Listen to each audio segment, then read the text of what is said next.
Bueno, en realidad yo doy las gracias, ¿no es cierto?, a la profesora Teresa Rieta por esta invitación de poder, ¿no es cierto?, conversar algunos minutos, ¿no es cierto?, sobre problemáticas filosóficas y que todos nosotros sabemos bien, ¿no es cierto?, que la actividad filosófica a nivel mundial es mínima, ¿no? Y bueno, siempre la esperanza está que en algún momento, ¿no es cierto?, esta actividad filosófica va a tener que resucitar de alguna u otra forma. Y una forma, ¿no es cierto?, de resucitarla es tratando de compartir algunas reflexiones sobre algunas ideas que cada uno de nosotros pueda desarrollar. Entonces, este trabajo, ¿no es cierto?, que yo les voy a exponer es un trabajo sobre Kuhn, sobre la problemática, ¿no es cierto?, kuhniana, una de las problemáticas más importantes que él pone, ¿no es cierto?, dentro del ambiente de la filosofía de la ciencia, sobre la problemática de la inconmensurabilidad de las teorías científicas, ¿no es cierto?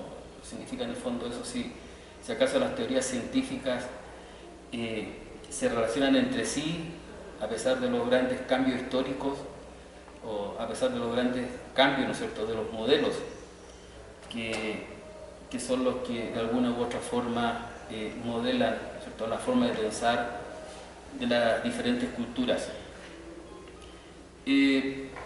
Por lo tanto, la idea, ¿no es cierto?, mía es tratar de ver y de analizar el pensamiento kuhniano, que normalmente siempre se conoce tal vez al primer Kuhn, ¿no es cierto?, que es el Kuhn de las revoluciones científicas, ¿no?, la escritura de las revoluciones científicas, pero de acuerdo a las lecturas que yo he podido realizar últimamente, ¿no es cierto?, hay un segundo Kuhn, a lo mejor, ¿no es cierto?, que es un Kuhn que se revela en otro libro que él llama, ¿no es cierto?, Camino desde la estructura. Entonces, y allí, ¿no es cierto?, hay un cambio, obviamente un cambio paradigmático importante en el mismo Kuhn. A pesar que él no habla, ¿no es cierto?, de los cambios paradigmáticos, en el mismo Kuhn también hay cambios paradigmáticos. Bien. Yo titulo, ¿no es cierto?, la exposición como los caminos trazados por la racionalidad en el contexto científico, el problema de la inconmensurabilidad de las teorías científicas, el problema de Kuhn. Realizar una exposición de corte filosófico acerca del estado del arte en epistemología actual sobre la historia de las ciencias llamadas duras es revelar los caminos que la racionalidad ha ido entretejiendo. Para este fin focalizaremos nuestra reflexión en las controversias acontecidas sobre la problemática de la certeza del conocimiento, entendida esta como adecuación, teniendo a la base las consideraciones de Thomas Kuhn respecto al tema de la inconmensurabilidad de las teorías científicas. El pensamiento clásico de Thomas Kuhn, revelado en su obra La estructura de las revoluciones científicas, proclamaba que el progreso del conocimiento científico se desarrolla por el paso de estados críticos, generando revoluciones sucesivas en el tiempo, con cambios drásticos de paradigma. Esto como producto de los cambios de las formas de pensar en los diferentes contextos sociales. Idea ya planteada otrora por Alexandre Koyré en sus estudios de la historia de la ciencia de los siglos XVI y XVII. La tesis primeriza de Kuhn se inscribe en una forma novedosa de hacer filosofía de la ciencia, inyectando nuevos aires a la discusión epistemológica de los años 70 y que se encuentra presente hasta nuestros días. El tema principal que se suscita en su obra La estructura de las revoluciones científicas es el de la inconmensurabilidad de las teorías científicas. Según él, es el tema más relevante que emerge de las discusiones tratadas en su obra. De allí que se plantea temas como: ¿existen los cambios profundos en las teorías científicas que las hacen incomparables? Y si los hay, ¿la teoría nueva no arrastra nada de la anterior? El Kuhn clásico y más requerido en los estudios de epistemología aceptará sin mayores cuestionamientos la idea que la historia de las inventivas bajo el formato científico se refleja en los singulares cambios profundos que acontecen en las teorías, en las explicaciones y además en todo el aparataje conceptual. Los cambios se representan en las teorías que se suceden en el tiempo. Kuhn define la revolución científica como el paso de la ciencia de un estado de normalidad a un estado crítico, generando con ello la revolución, atribuyendo este cambio a los juegos de las formas de pensar determinados por factores sociohistóricos a los cambios paradigmáticos. Para esclarecer la noción de cambio paradigmático en Kuhn es necesario posicionarse bajo la actitud del racionalismo crítico. En otras palabras, la razón humana debe autoanalizar su proceder en la historia del pensamiento, con el fin de evaluar las teorías, tarea ya realizada en algún momento de la historia por el pensamiento de Augusto Comte. Las teorías, según Kuhn, están inscritas dentro de un contexto social, dentro de una historia. Es por ello que se prefiere hablar de paradigmas, es decir, de formas de pensar. Estas son las que modelan, en última instancia, las teorías. Así, para ejemplificar los cambios paradigmáticos, se recurre a la revolución copernicana, quien supera a la ptolomeica, y la mecánica newtoniana a la copernicana. Hay factores sociohistóricos que modelan las teorías científicas. Sin embargo, Kuhn declara que su pensamiento ha tenido una evolución. Esto lo pone de manifiesto en su obra menos conocida, El camino desde la estructura.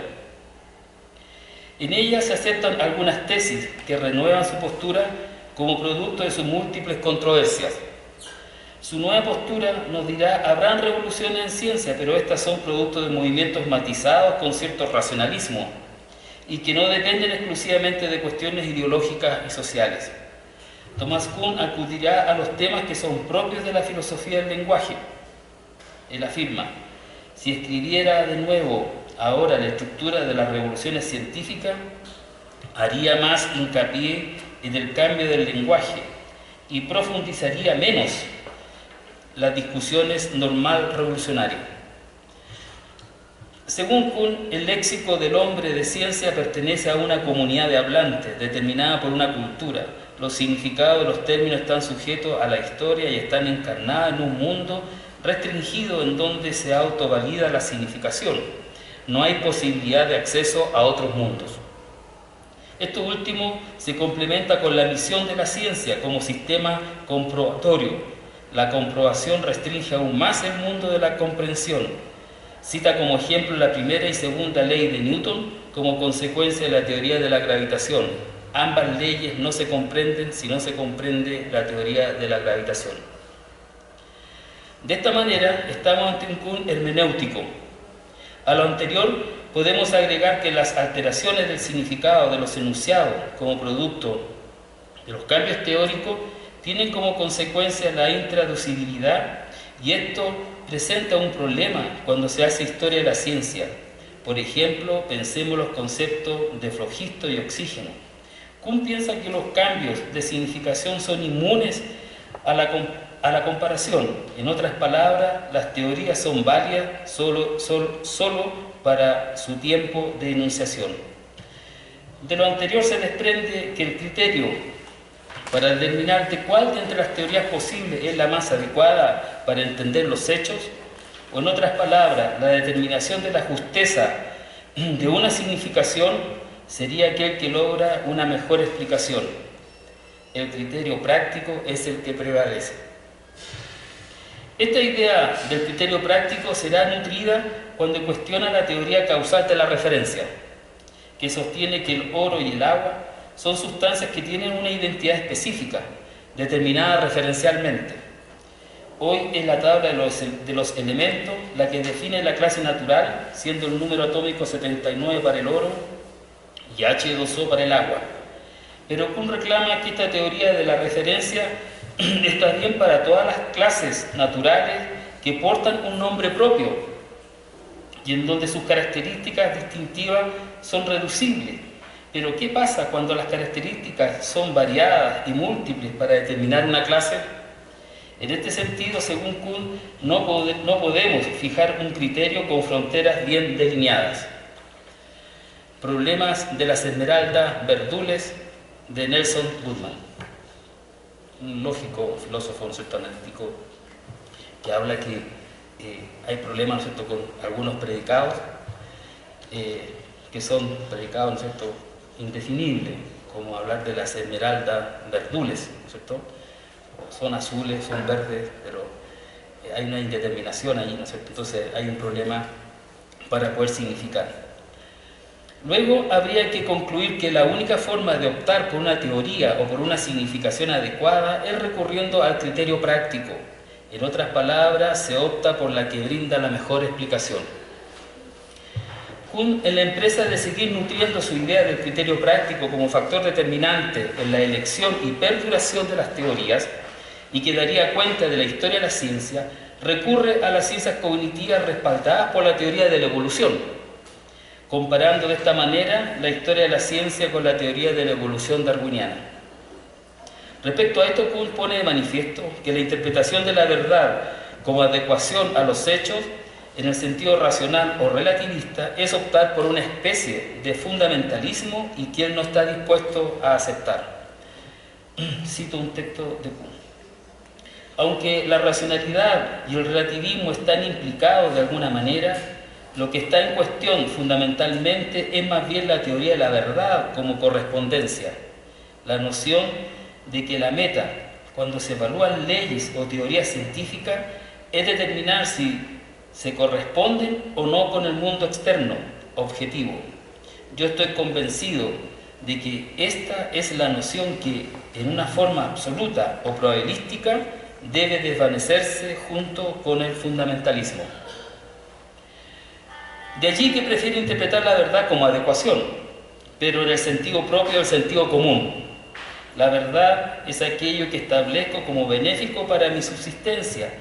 La idea es responder lo que en el medio me está demandando, como los sistemas de creencia, los que me indican, son los sistemas de creencia los que me indican lo que es aceptable como verdadero. Los cambios de teorías deben obedecer en última instancia a la deseabilidad del cambio propuesto por la creencia establecida.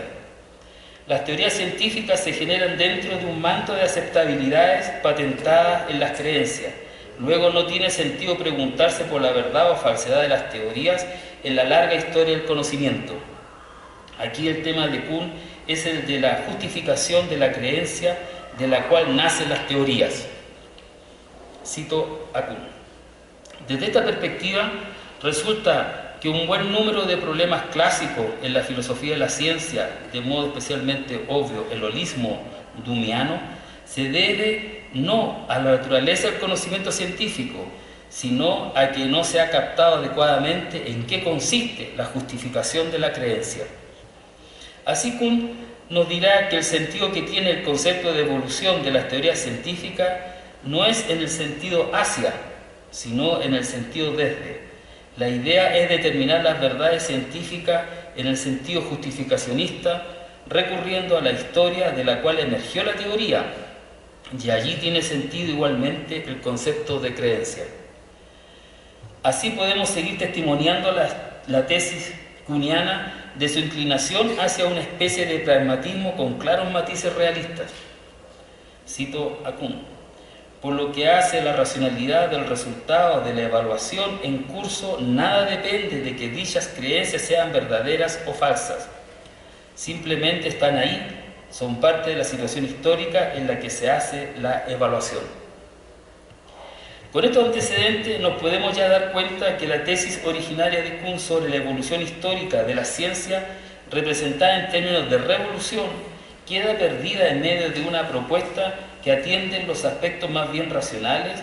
En otras palabras, para explicar la evolución de la ciencia hay que indagar en los sistemas de creencias, analizar su dinámica. La historia de la ciencia debe ser pensada en un sentido de desconstrucción al pasado para fijar y entender el presente. En este sentido, el historiador debe utilizar la retrodicción peirciana.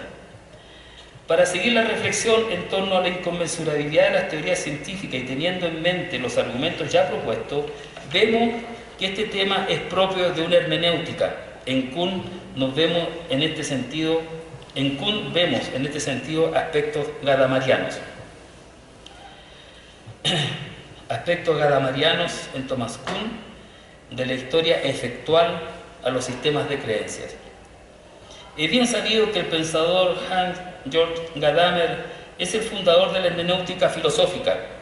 Su magnífica obra Verdad y Método retrata la noción de significado como dependiente de los contextos históricos y de las tradiciones. Para nuestros fines nos referiremos especialmente a la noción de horizontes expuesto en el capítulo 9, el principio de la historia efectual. Empecemos primero citando un párrafo de su pensamiento. Cuando intentamos comprender un fenómeno histórico desde la distancia histórica que determina situación hermenéutica en general, nos hallamos siempre bajo los efectos de la historia efectual. Gadamer es crítico de una interpretación del mundo, de los hechos fundados en lo que él llama el método. Él piensa que los datos que recoge el método y que tiene por fin el logro de la objetividad no es más que un asumir, una actitud ingenua, porque los datos siempre están determinados e impregnados por cuestiones históricas. Cito a Gadamer: en esto el objetivismo histórico se parece a la estadística, que es tan formidable medio propagandístico porque deja hablar al lenguaje de los hechos y aparenta así una objetividad que en realidad depende de la legitimidad de su planteamiento. Cuando se niega la historia efectual en la ingenuidad de la fe metodológica, la consecuencia puede ser incluso una auténtica deformación del conocimiento. Gadamer piensa que la conciencia histórica es un modelador del conocimiento, que incluso lo desfigura. Así Gadamer propone la necesidad de tener en cuenta la presencia de la conciencia histórica como influyente en el pensamiento científico. Sin embargo, está consciente que este requisito es difícil de satisfacer plenamente, pero él sugiere que debemos tenerlo en cuenta cada vez que reflexionemos sobre la historia de la ciencia. Cito un párrafo de Gadamer. De aquí la urgencia con que se impone la necesidad de hacer consciente la historia efectual. Lo necesita la propia conciencia científica, aunque por otra parte esto no significa en modo alguno que sea un requisito que se pueda satisfacer plenamente. Toda persona que hace ciencia es un ser histórico, su presente está gobernado por una situación, es un ser situacional, de allí que tenga un horizonte, un alcance que limita la interpretación y el ejercicio hermenéutico.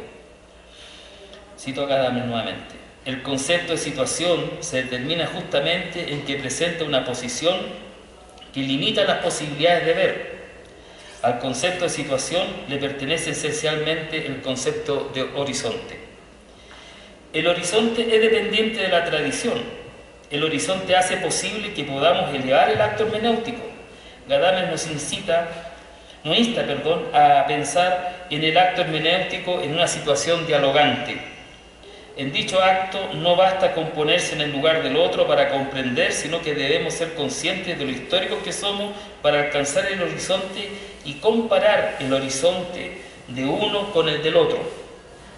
No se busca el acuerdo, sino que más bien se cae en un acto comparativo. Los horizontes se solapan y nunca podrán determinar una interpretación exacta. Volviendo al pensamiento de Kuhn hermenéutico, podemos decir que no está lejos de esto, toda vez que él menciona la aceptabilidad de los contextos de los sistemas de creencia desde el cual provienen las teorías científicas.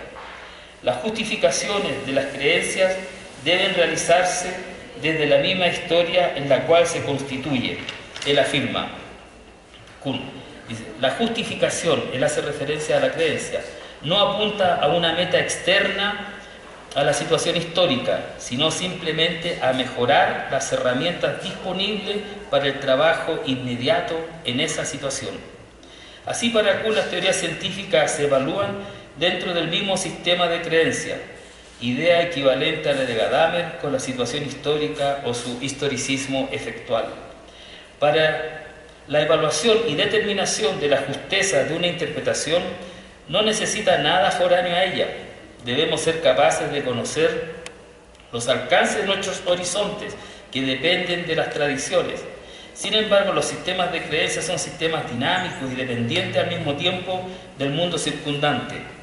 De allí que Kuhn acepta una especie de pragmatismo En el mismo sentido, y en el mismo sentido sería válido para Gadamer, quien afirma que el hombre se ve atrapado entre la tradición y las demandas del medio. Epistemología natural, epistemología social. El intento que hemos realizado de avalar ciertas ideas de Kuhn con la hermenéutica gadamariana y dejándola caer en una especie de pragmatismo, quisiéramos ahora relacionarlo con nuestro tema de reflexión, la inconmensurabilidad de las teorías científicas, con la intención de afirmar que el fenómeno de la inconmensurabilidad de las teorías científicas se diluye en medio de factores que queremos ahora destacar. Para una epistemología de corte natural, vale decir aquella que acepta la referencialidad causal del significado, las teorías científicas en una primera instancia podrían ser incomparables, no existirían puentes, no habrían relaciones interteóricas. Una de las críticas a estas ideas proviene de los pensadores que aceptan que la realidad es un constructo lingüístico. Ellos declaran que la realidad está hecha de palabras, las teorías tendrían un sustrato común, como ocurre con los cambios acontecidos en los sistemas biológicos, cuyo sustrato es la genética. Así como la biología, las especies tienen al vaivén de los cambios de los nichos ecológicos. Las palabras y los significados están al vaivén de la historia, están sujetos al vaivén del contexto, en el lenguaje wittgensteiniano, a las formas de vida. Esta interpretación es válida para el pensamiento de Kuhn del camino desde la estructura. A partir de estas críticas obtenemos una suerte de epistemología social, que considera que el significado no está determinado por la referencialidad natural, sino social, histórica. Esta epistemología interpreta mejor y con mayor claridad a nuestro pensador. La actitud pragmática desde la cual Kuhn fundaría los sistemas de creencia es la que fija los significados. Las evaluaciones de las teorías científicas dependen exclusivamente de si están dando respuesta a los problemas planteados y que desde una mirada histórica evaluativa no tiene sentido preguntarse por su valor de verdad o por el sentido de la verdad como correspondencia en el sentido absoluto. Los giros de los significados de los léxicos utilizados en las teorías estarían atados a los contextos históricos o a los sistemas de creencias. En este sentido gadamariano existiría siempre el peso de la tradición sobre la lectura del tiempo presente. El tema que salta de este análisis es si hay consideraciones residuales de una teoría científica a otra. Lo residual es importante considerar en nuestro análisis, porque la inconmensurabilidad apunta en una primera instancia que no habrían puntos en común o de encuentro entre las teorías científicas. De allí que las teorías científicas no podrían compararse o relacionarse. Ahora podemos preguntarnos, ¿hasta qué punto Kuhn acepta lo residual en las teorías científicas? Para hacerse cargo de esta pregunta debemos tener presente la herencia pragmática de Kuhn que hemos definido en este trabajo, es decir, cada vez que el pragmático acepta una teoría es porque ella amplía el horizonte explicativo y proporciona una mejor comprensión de los hechos, arroja explicaciones que satisfacen los cuerpos hipotéticos. Desde la concepción pragmática de la ciencia y representada en una especie de hermenéutica, de la cual ya hemos dicho forma parte Kuhn, el tema de la inconmensurabilidad de las teorías científicas se diluye. Las creencias establecidas y que connotan una ciencia normal necesitan readecuarse a las demandas de la nueva situación. Ahora preguntarnos si Kuhn aceptaría la idea de lo residual en las teorías científicas desde una perspectiva pragmática de la ciencia, debemos afirmar que no cada vez que pensemos en las especializaciones. Para seguir comentando esta idea vale recurrir a la analogía que realiza Kuhn con las teorías biológicas que hablan de las categorías naturales. Allí existe la especiación y en el conocimiento del hombre existe la especialización. La especialización forma comunidades aisladas que logran ir respondiendo a las preguntas de campos de investigación específicos. Se crean léxicos particulares propios de cada especialidad, teniendo como consecuencia la incomunicabilidad entre las disciplinas. Sin embargo, Kuhn piensa que esto es benéfico para el desarrollo de la ciencia. Hay una ampliación de conocimiento producto de la diversidad de mirada de los fenómenos. Kuhn piensa que si tenemos como fondo ideológico la verdad como correspondencia, el tema de la inconmensurabilidad emerge, pero si optamos por una idea de la verdad como redundante, el problema de la inconmensurabilidad se diluye. En las especies naturales, mientras la variabilidad genética sea mayor, su posibilidad de subsistencia es mayor. Cada ciencia ha construido su léxico. Esta forma que tenemos los humanos para dar cuenta del mundo es múltiple, pero el sustrato sobre el cual se trabaja es el mismo para todos, es la realidad, que para Kuhn el noumenon es un ser inefable. Eso es lo que tenía que decir.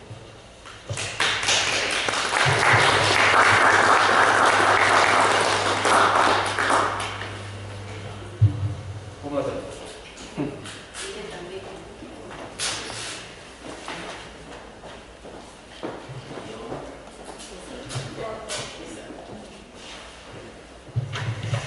Bueno, quiero felicitar en este caso al doctor Alex Espinosa por traernos esta información que prácticamente generalmente la tenemos más o menos oculta. ¿Por qué? Porque a lo que más tenemos acceso, en este caso en el conocimiento de Kuhn, tiene que ver con lo que él ha llamado el primer Kuhn. Entonces, muy poco se habla de este segundo Kuhn, ¿no? Ya creo que es característico hablar de los filósofos de primer y segundo por estas cuestiones de cambio de ideas. Por eso creo que es muy importante que nos haya hablado de este segundo Kuhn. Yo quisiera resaltar algunas cuestiones aquí. He tratado de escuchar atentamente la disertación del doctor Alex. Sin embargo, creo que muy diferente hubiera sido leerla más detenidamente la ponencia.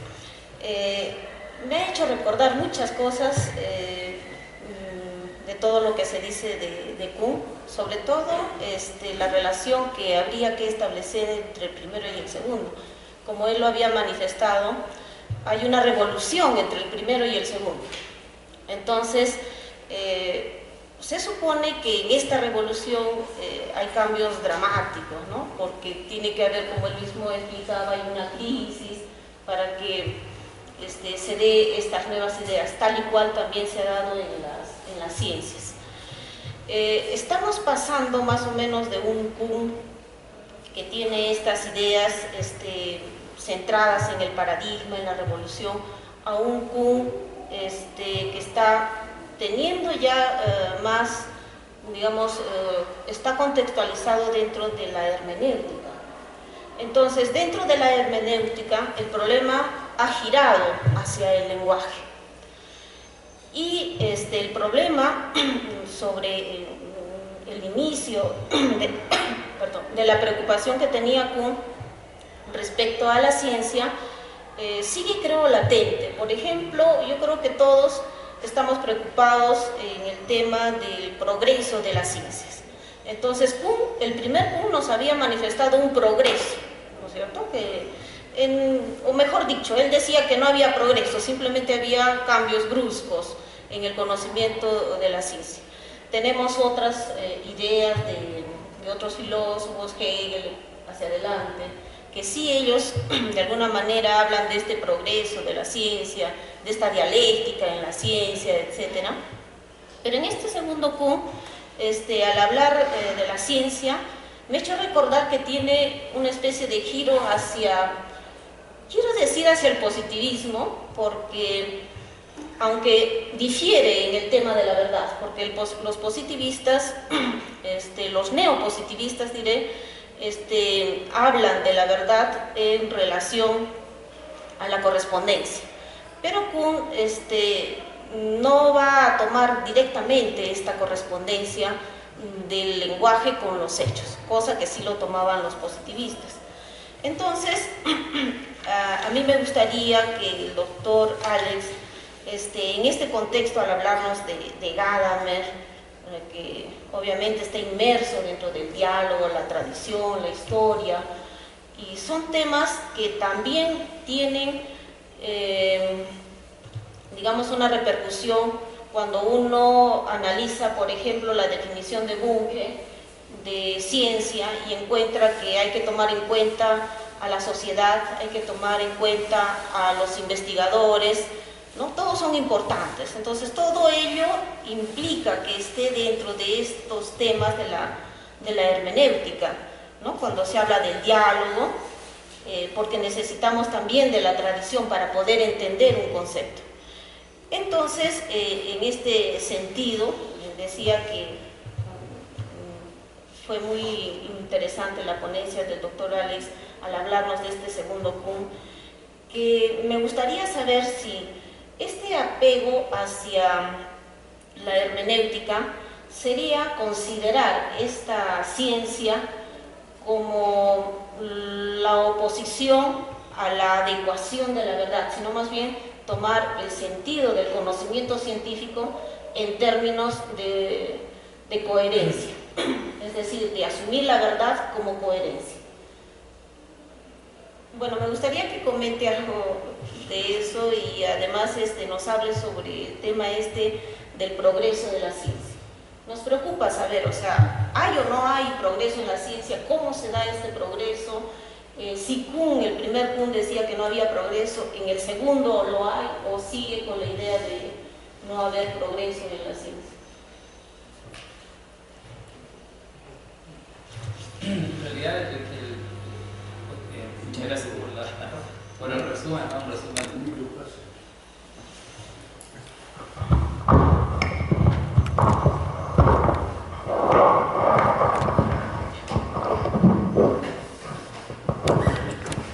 En realidad, el concepto del resumen es mejor que la ponencia, ¿no?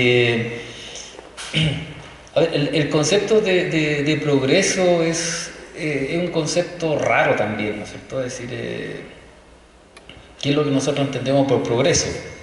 ¿No? Entonces, el concepto mismo, ¿no es cierto?, es un concepto que nos puede llevar a malos entendidos, ¿no?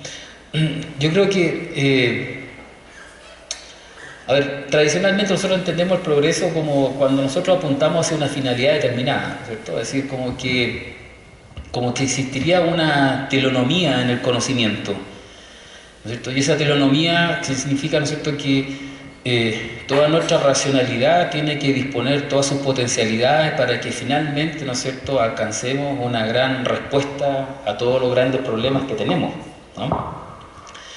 Y claro, bueno, esa es una posibilidad, ¿no es cierto? Es decir, y esa posibilidad, obviamente, el científico tiene que hacer un acto de fe, ¿no es cierto? Es decir, siempre cuando uno tiene una verdad, ¿no es cierto?, que uno persigue, y esa verdad sobre la cual uno ordena toda su forma de pensar, en realidad uno frente a esa verdad, claro, mientras uno la tenga, uno tiene que tener fe en ella y esperanza, ¿no es cierto?, de que esa verdad en algún momento va a llegar, ¿no? Entonces el científico, obviamente, cuando está con esa idea de progreso, considerando esa acepción, yo creo que el científico en ese momento, obviamente el científico, ¿no es cierto?, es un metafísico, ¿no? Es decir, no hay para qué alejar la metafísica también de la ciencia, que también es otro tema, ¿cierto? En el caso kuhniano, yo creo que Kuhn, bueno, tanto en el primero como en el segundo Kuhn, de acuerdo a las cosas que yo pude leer, Kuhn, como bien dijiste tú, o sea, Kuhn, yo creo que él se escribe dentro de una teoría muy positivista del asunto, un positivismo de tipo pragmático. Por eso es que y esa es una clasificación que yo hago a partir de la lectura, es decir, Kuhn, ¿no es cierto?, es un filósofo que se adscribe finalmente, ¿no es cierto?, a una especie de pragmatismo, ¿no? Es decir, que las teorías científicas las vamos a considerar como válidas, como verdaderas, en la medida en que me respondan los problemas, ¿no es cierto?, que se vayan suscitando, ¿no? Y en la medida en que no me respondan los problemas, esas teorías se tienen que cambiar y punto. ¿no? Entonces, el criterio práctico es un criterio que está ahí a la base, ¿no es cierto?, en esta filosofía kuhniana. Ahora, es por eso que el concepto de progreso, si uno lo toma en forma telenómica, yo creo que Kuhn no antepone, ¿no es cierto?, la verdad, ¿no? Como la antepondría, ¿no es cierto?, cualquier persona que manejara, ¿no es cierto?, un acto de fe, ¿no? Y es por eso que ahí a lo mejor Kuhn es un cientificista, ¿no es cierto?, un cientificista al estilo de Bunge, ¿no? Entonces, sí, el único criterio de verdad es el criterio científico, ¿no es cierto?, y el único criterio y la ciencia tiene muy bien definido lo que es científico de lo que no es científico. Pero en este caso, en el caso específico kuhniano, yo creo que Kuhn se adscribe, ¿no es cierto?, a una especie de pragmatismo. Adscribirse a una especie de pragmatismo significa de que no hay una sola verdad hacia la cual yo deba dirigirme, que hay múltiples verdades, ¿no es cierto?, y que el mundo que vivimos tiene múltiples miradas, y que cada una de esas múltiples miradas son legítimas, ¿no? A lo mejor Kuhn ahí ya le están torciendo el brazo, ¿no es cierto?, Feyerabend le torció el brazo al final, ¿no?, en ese gallito que echaron los dos en la eterna discusión entre Kuhn y Feyerabend. Entonces, yo creo que Kuhn, ¿no es cierto?, el concepto de progreso, yo creo que habría que darle vuelta filosóficamente, ¿no es cierto?, y no pensar de que habría un progreso que tiende a una sola verdad. Yo creo que para Kuhn no. El segundo Kuhn lo deja sumamente claro. Sí que hay cambios, sí que habría... El segundo Kuhn tendría que admitir que sí hay mejores formas de explicar los fenómenos, ¿no es cierto? Y esas formas de explicar los fenómenos cada vez son mejores en el sentido en que los horizontes son más amplios en la comprensión de los fenómenos. Entonces, yo creo que esa es la postura que tiene Kuhn respecto a este concepto de progreso. Y la segunda era... Sobre la verdad, o sea, si no es correspondentista, entonces tiene el nivel de lenguaje, sería coherentista. Ahora, si la verdad, ¿no es cierto?, no está a nivel de los hechos, de la correspondencia, entonces podríamos hablar, ¿no es cierto?, en el sentido de la coherencia. Ahora, cuando tú dices coherencia, estás suponiendo ese otro criterio cientificista que ponen los miembros del positivismo lógico, que sería la coherencia lógica. Sí, y además porque tiene que estar relacionado lenguaje con lenguaje. O sea, no hay la verificación del lenguaje con una cosa, sino el lenguaje con el lenguaje. O sea, que la verdad de una proposición depende de la verdad de otra proposición. Y ahí sí creo que entraría lo de Kuhn, porque habría la aceptación de la creencia de esa proposición, de esa primera proposición. Sí, yo creo que sí, es decir, en el sentido en que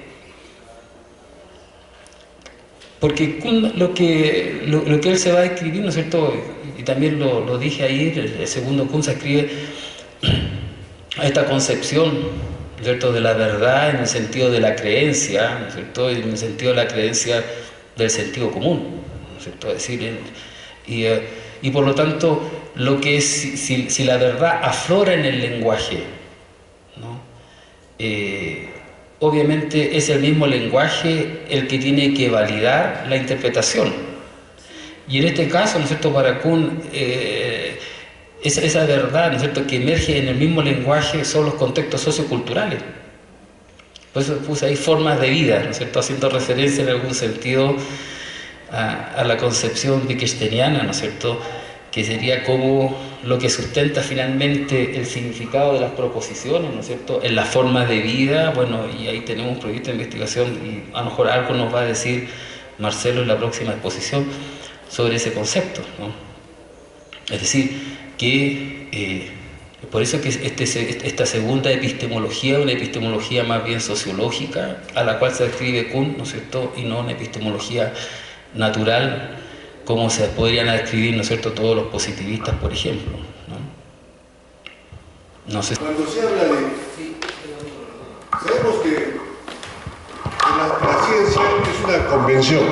La ciencia es una convención. Pero hay una cosa importante, y lo he escuchado ahora, es cuando hablas de la creencia, mi pregunta es, ¿la creencia basada en la fe o la creencia basada en la experiencia? ¿A qué creencia se está refiriendo eso?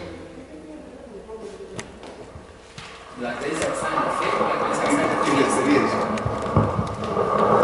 Bueno, yo creo que en este sentido los otros conceptos de creencia que maneja Kuhn, como él atribuye los sistemas de creencia a nivel del sentido común. Entonces, debe ser la creencia fundada, ¿no es cierto?, de la experiencia. Ahora, también hay que tener cuidado con el concepto de fe, ¿cierto? Ahí, es decir, puede estar la fe religiosa, pero también está la fe humana, ¿cierto? Hay un filósofo, ¿no es cierto?, que nos habla de la fe humana, es decir, está tranquilamente sentada, ¿no es cierto?, y ella no espera que Teresa vaya a sacar un hacha dentro de la cartera y le vaya a pegar un hachazo, ¿no es cierto?, en la cabeza. Es decir, la fe humana, ¿no es cierto?, es la forma como nosotros operamos en la vida diaria, ¿no? Es decir, nos aceptamos de alguna forma, ¿no? Esa es la fe humana, y esa fe humana está basada en la experiencia. Entonces, ahora, obviamente que no es fe en el sentido religioso, sino que más bien una fe en el sentido humano. Yo creo que a eso hace referencia Gadamer cuando él habla de formas de vida también. Yo creo que, bueno, aun cuando las religiones también forman parte de nuestras formas de vida o también son factores modeladores de la cultura. Pero él está apuntando más bien a la fe esta que se construye, ¿no es cierto?, en los sistemas de creencia dentro del conocimiento del sentido común. Ahora, lo que es discutible, sí, y yo ahí le rendió la pelotita, es si acaso, ¿no es cierto?, la ciencia es un sistema de convenciones. Bueno, yo creo que esa es la lectura que podría hacer Kuhn. O sea, si Kuhn es así, entonces Kuhn es un convencionalista y Kuhn también sería, obviamente, un nominalista. Ahora, obviamente que hay científicos que se inclinan por esta área y otros científicos que se inclinan por otras áreas, ¿no es cierto?, que no son sistemas de convención ni de acuerdo, ¿no es cierto? Es decir, hay cambio histórico, cambio paradigmático, velocidad sigue siendo igual, distancia por tiempo. Eso no cambia ni va a variar, ¿no? Entonces, hay ciertas leyes fundamentales, ¿cierto?, se llaman leyes fundamentales, que obviamente que el hombre de ciencia yo creo que no estaría dispuesto a sacrificarlas. Bueno, ese es mi credo. Sí.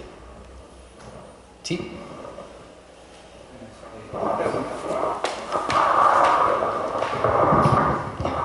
Buenas, ¿cómo están? Bueno, Kuhn es un personaje muy interesante, ¿no? Incluso él mismo como intelectual, porque él no estudió filosofía, ¿no? Él estudió física y se dedicó al estudio de la historia de la ciencia. Entonces, bueno, cuando habló de los paradigmas, inmediatamente le salieron muchas críticas acerca de ese concepto. Yo creo que de ahí también trató de arreglar, ¿no?, el asunto de paradigmas con otros conceptos más que ha ido, bueno, descubriendo, ¿no?, en su camino. Y que tal vez ese puede ser el concepto de inconmensurabilidad. Pero la pregunta va a este punto.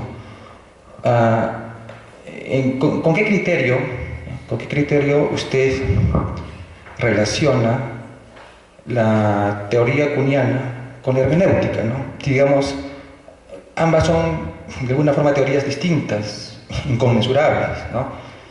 Porque Gadamer quiere aplicar bueno, la comprensión para tratar de entender ciertos problemas humanos, ¿no? Pero Kuhn utiliza otro principio, ¿no?, que es la explicación, ¿no? Y Gadamer, justamente en este libro, Verdad y Método, bueno, él identifica que hay dos principios, ¿no?, la comprensión y la explicación, ¿no? Y él quiere estar más del lado de la comprensión, ¿no? La explicación se lo deja a la ciencia y no se mete con la ciencia. Entonces, y si Kuhn está dentro de la tradición de la explicación, cómo usted logra vincular las ambas, ¿no? Y hablando de paso de la inconmensurabilidad, porque como le digo, son dos teorías totalmente distintas. Gracias. A ver, bueno, ¿por qué lo hice? En primer lugar, fue una cuestión muy particular, ¿no es cierto? Yo estuve 2 meses con una pasantía de investigación en la Universidad Austral. Entonces, el colega que me llevó para allá muy amablemente y me hizo la invitación, él es hermeneuta, ¿ya? Y yo, claro, estaba sumamente lejos de la hermenéutica, ¿ya? En toda mi área de formación, muy lejos de la hermenéutica, alemana sobre todo. Pero yo asistía a sus cursos porque me invitaba. Entonces, cuando trató el tema de Gadamer, yo encontré que podía haber cierta sintonía con este segundo Kuhn, ¿no? Entonces fue, si tú quieres, una cuestión casual, ¿no? Ahora, es verdad que si uno, ¿no es cierto?, desvincula o deja el tema de la explicación para la ciencia, el tema de la comprensión para la filosofía, por ejemplo, o para la hermenéutica, ¿no? Yo creo que es una desvinculación inadecuada, ¿no? Es decir, que bueno, eso se hizo, ¿no es cierto?, a partir de con Bacon, ¿no es cierto?, en donde el tema, ¿no es cierto?, el tema, ¿no es cierto?, para Bacon las ciencias, ¿no es cierto?, el principal objetivo de la ciencia es la predicción, ¿no? Pero uno puede predecir sin entender, ¿cierto? Y claro, para el filósofo científico lo que le interesa es entender los problemas, ¿no? Entonces, de allí, ¿no es cierto?, es que yo creo que la gente se ha olvidado de la hermenéutica científica, ¿no? Si bien es cierto, la hermenéutica, como bien dices tú, ¿cierto?, nació dentro de un campo muy determinado para la ciencia humana, en fin, pero hay que trasladarla a este otro campo, ¿no? Y es un campo bastante fructífero. Hoy en día, ¿no es cierto?, hay serios problemas, por ejemplo, en todas las teorías, por ejemplo, la mecánica cuántica. La mecánica cuántica necesita la aclaración conceptual, que no la tienen. Entonces, ¿cómo hacer de un constructo, ¿no es cierto?, lingüístico, artificial, entre comillas, ¿cierto?, a las matemáticas, cómo traducir todo ese constructo, ¿no es cierto?, al lenguaje natural? ¿Para qué el lenguaje natural? Para poder entender los fenómenos, para tener comprensión de ellos. O si no, no tenemos comprensión. Schrödinger dice, ¿qué es lo que es la luz? Y le entrega la fórmula. Esa es la luz. Bueno, pero la luz es corpúsculo o onda. No me interesa la ontología de la luz. Ese es el problema de filósofos, no un problema de científicos.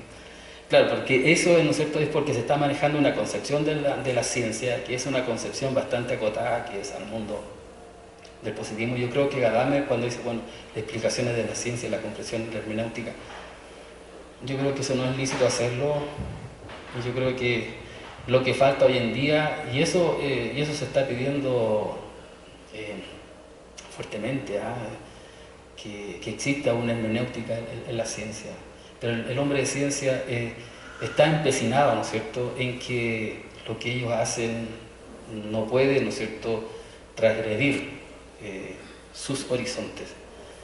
Y bueno, de ahí la división ciencia, filosofía, y de ahí que no podamos convivir, ¿no es cierto?, con los científicos, en fin. Pero esa es una mala práctica. Por eso que felicito al profesor que está acá en medicina, que ha estudiado filosofía. ¿Alguna otra? ¿Sí?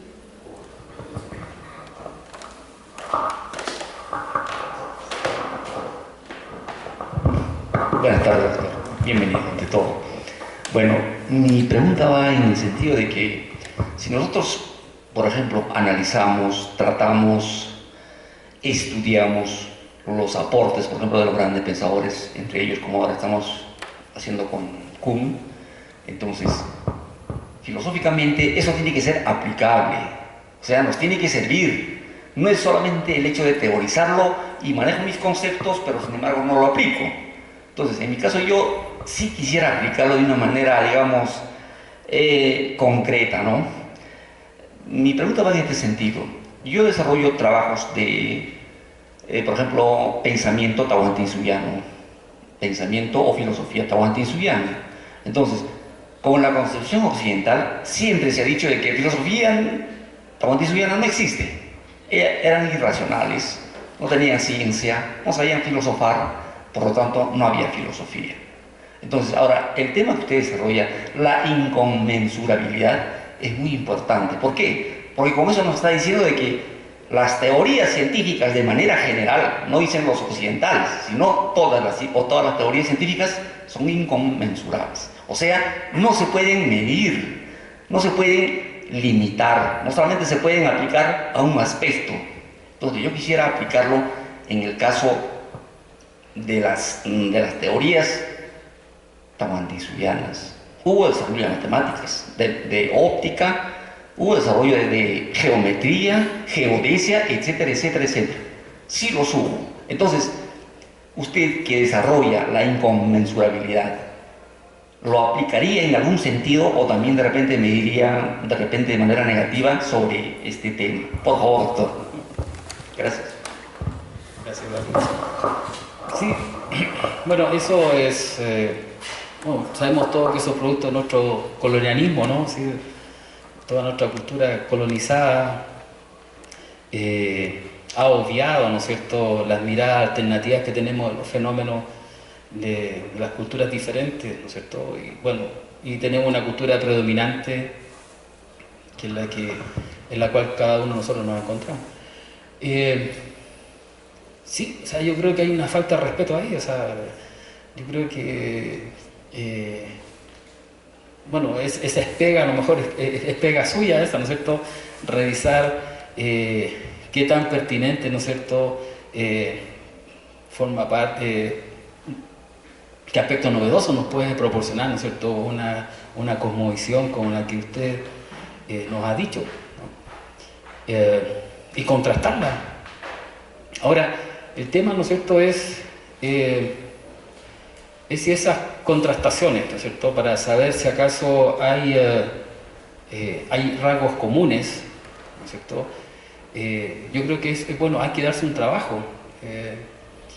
Yo creo que y son trabajos que no se han hecho, así que se quedan en el discurso, ¿no es cierto? No, pero es que nosotros, las culturas, ¿no es cierto?, ancestrales nuestras, andinas, ya tenían resuelto casi todos los problemas, ¿no? Pero bueno, hay que decir cómo lo resolvieron, cuál es la nueva propuesta, ¿no? Y yo creo que ahí hay falta, ¿no es cierto? Falta desarrollar la ciencia también en ese sentido, o la reflexión filosófica, ¿no es cierto?, hacer filosofía de la ciencia en ese sentido. No sé, Feyerabend nos dice, bueno, todo vale, ¿no es cierto? Entonces, la medicina tradicional con la medicina, ¿no es cierto?, folclórica son tan válidas, ¿no es cierto? El dolor de estómago es tan válido como tomarse, no sé, un fármaco X a tomar una infusión de coca, por ejemplo, de coca. Entonces, claro, y hay cosas extraordinarias, es decir, Lévi-Strauss, ¿no es cierto?, nos dice que el pensamiento, ¿no es cierto?, antiguo, ellos observaban, experimentaban, medían, y gracias a todo eso, bueno, ellos tenían todas sus herramientas y toda una forma de vida para poder llevar a cabo, ¿no es cierto?, un tema de subsistencia.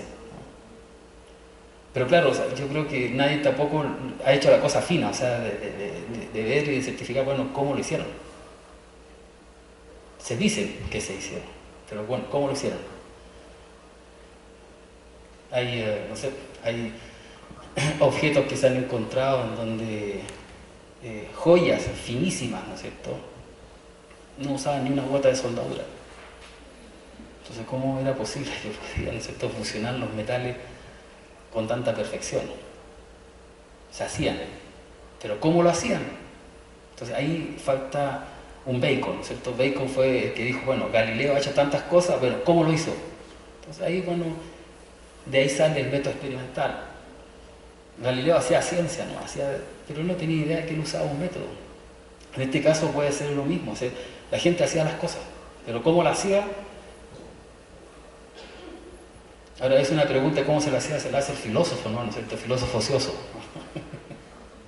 Entonces yo creo que en términos prácticos, ¿no es cierto? Como qué es la demanda que usted hace, yo creo que ese es un trabajo que hay que hacer, que no se ha hecho.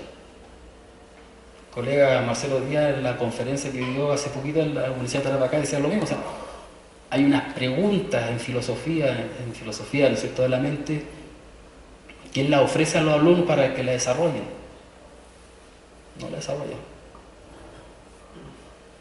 Entonces, ¿qué falta ahí? No sé.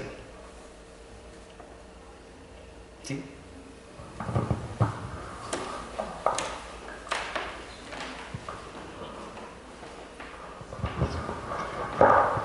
Bueno, en parte realizo esta pregunta tal vez por que no lo puedo entender bien.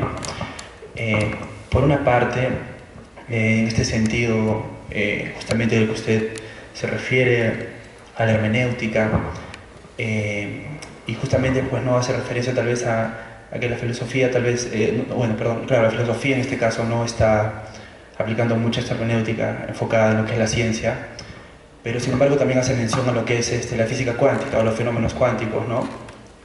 Pero justamente, bueno, tengo entendido, Feynman, este físico Feynman, pues nos decía, ¿no?, que el que quiere entender la física cuántica, los fenómenos cuánticos, es porque justamente no lo entiende, bueno, o algo así es, no recuerdo bien. ¿Y usted no cree que puede ser esto peligroso, ya que se pueden presentar este tipo de absurdos, como por ejemplo este de Chopra, que trata de relacionar estos fenómenos cuánticos con la conciencia, ¿no?, o que dan ciertas licencias que pueden acabar en absurdos tal vez, porque justamente, si bien es cierto, obviamente el filósofo tiene tal vez una tarea algo distinta, que puede ser, no sé si necesariamente en la hermenéutica, pero tal vez sí la deducción, en base a premisas que sí nos puede dar la ciencia, ¿no? Pero justamente, lo vuelvo a repetir, o sea, esto no puede acabar no podemos correr este peligro digamos, en que resulten estos absurdos, cómo relacionar, por ejemplo, justamente lo que se mencionó, ¿no?, la conciencia con la física. Y por otro lado, me quedé un poco confundido cuando usted se refería al cientificismo, ¿no?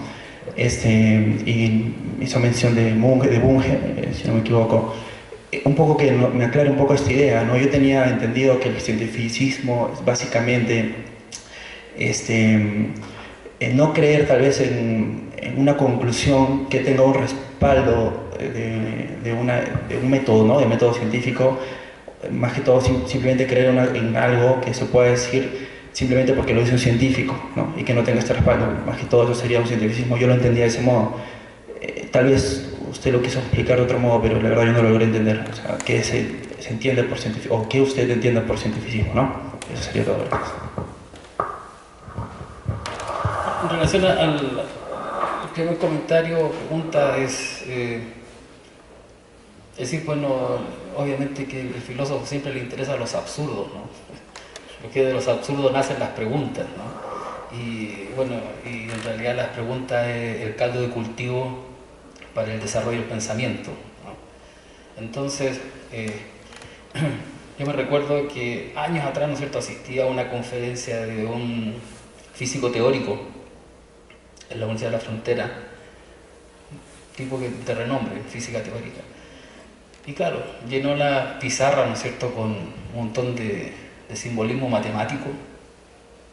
Y al final él decía, ¿no es cierto?, entonces el origen del universo llega a una zona de incausación. Está todo causado, ¿no es cierto?, pero llegamos a una zona de incausación. Primer motor inmóvil, ¿no es cierto?, aristotélico. Y claro, ahí, bueno, el físico se ríe, ¿no es cierto? Jaja, hago toda la deducción matemática, pero acá el origen de todo esto, ¿no es cierto?, corresponde a una zona de incausación. Entonces uno se empieza a preguntar y eso produce calambre cerebral, ¿no es cierto?, como diría Wittgenstein, es decir, ¿qué pasa acá? Si está todo causado, ¿cómo todo lo que está causado proviene de una zona de incausación? Entonces ahí falta, obviamente, reflexión filosófica. El científico no está dispuesto a dársela. Simplemente él llega al absurdo. Bueno, ese absurdo me sirve a mí, ¿no es cierto?, para poder hacer toda la deducción matemática que puedo yo realizar. Y toda esa deducción matemática nos indica valores exactos, ¿no es cierto?, de tal forma que nos puede decir, bueno, en qué parte del firmamento se encuentra la estrella tantito, ¿no es cierto?, y uno, pum, apunta el telescopio para esa zona del espacio y ahí lo ubica, ¿no? Pero la pregunta fundamental es una pregunta que al científico, que está gobernado por esa concepción cientificista, ¿no es cierto?, no le interesa. O sea, cuando tú me preguntas qué se entiende por cientificismo, bueno, el científico, ¿no es cierto?, quiere reducir la variedad fenoménica a lo simple, la simplicidad. Simplicidad, repetitividad, ¿no es cierto?, son como los criterios básicos elementales, ¿no?, que el científico... determinismo, estabilidad. Todos estos son conceptos, son criterios necesarios, ¿no es cierto?, para que podamos desarrollar el conocimiento desde una perspectiva científica. Y todo aquello que escape a todo esto, o sea, todo lo inestable, todo lo indeterminado, todo lo complejo, el científico le va a decir no, en esa vaina no me meto. Entonces, eso es lo que yo quería decir cuando se habla de cientificismo. Esos son los criterios, ¿no? Y claro, si uno reduce el conocimiento solamente al conocimiento científico, entendido en este sentido, hay que pongan atención a eso, en ese sentido estamos dejando fuera del escenario, bueno, gran parte de todo nuestro conocimiento, que es mucho, ¿no? Y ahí, claro, no nos hemos hecho responsables de cómo poder abarcar, ¿cierto?, agrandar esos horizontes, ¿no? Y una propuesta, una vez más digo yo, el hermeneuta tiene cosas que decir ahí, o el hermeneuta debería, ¿no es cierto?, incorporar sus trabajos, ¿no es cierto?, hacer esta lectura en el mundo científico. Y algo que logré, al parecer, con mi colega hermenéutico de Valdivia, ¿no es cierto?, el hermeneuta, pero siempre se movía en este sentido, ¿no es cierto?, de las relaciones humanas, en fin, de la ciencia social, pero nunca había mirado, ¿no es cierto?, nunca le había dado la mirada a lo que está pasando en ciencia, y ahí hay que mirar. Ahí hay un terreno bastante fértil para hacer filosofía.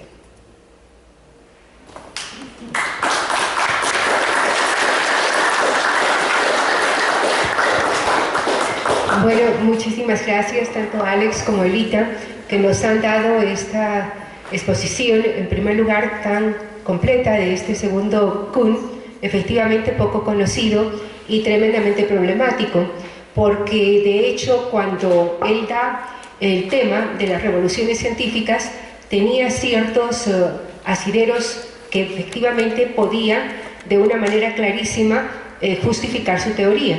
Por ejemplo, el paso de la teoría, qué sé yo, pues tolemaica a la copernicana era un cambio de paradigma. Pero cuando empieza a decir que para pasar de un paradigma a otro se requiere de fe, indudablemente pues causó todo el escándalo en sus colegas. Y agradecemos también la participación de Elita, que ha incidido en ciertos aspectos, sin duda todos ellos muy interesantes.